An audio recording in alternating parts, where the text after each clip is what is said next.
এই জায়গাটা খুব সুন্দর, ছবিগুলো খুব ভালো আসতেছে। ইস, অল্পের জন্য খাবার পাইলাম না রে। এই কুমির থাম, আর কি মানুষ মনে হয় না তুই জাগটা খাবার চাস? তোর পেটে এত খিদে গে? তাই দেখ তুই আমাকে এইভাবে মারলু। এ সামনে আর একটু মানুষ খামু, তুই আমাক খাবো, তো বক্সিং মেরে উড়ালাম। এই লোকটা নদীর বসি দিয়ে মাছ ধরবেন নিছিল, একটু পুঁটি মাছ ধরছে। নিম্নি পক্ষে 100 জন মানুষ আছে ওর কাছে মাছ ধরার নাকি। তাহলে কেবারও থাকে পিঁপড়ার ডিম দেয়া বসে দেয়া মাছ ধরমু। এ দুটো ডিম, কতদিন হয়ে গেল ডিম খাই না, দুটো ডিম পোস্ট করে খামু। যে একটা পক্ষে আসতেছে, গুলি মেরে দেই। আমি গুলি করা শুরু করছি, নিম্নে পক্ষে 1000 লোক গুলি করা শুরু করে দিছে। হ্যাঁ, সব বনাসেরা কোন থাইলো, এখন আমি কি হরমু? প্যারাশুট দিয়ে নিচে নেমে যাই। এই জাবদুল আমার কাছ থেকে 1000 টাকা নিয়েছিল, দেয় নাই। আজকে তোর শেষ দিন। হ্যাঁ, তুই আমাকে মারবে রাখছু?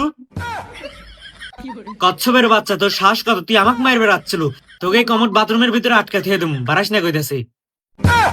এ হে, সরাসরি নদী দেশে বললাম। কিরে কচ্ছপ, তুই আমাদের এলাকায় যাচ্ছ?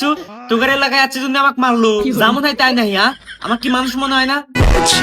তোদের আর কোনো কথা আছে? সেলুট বস।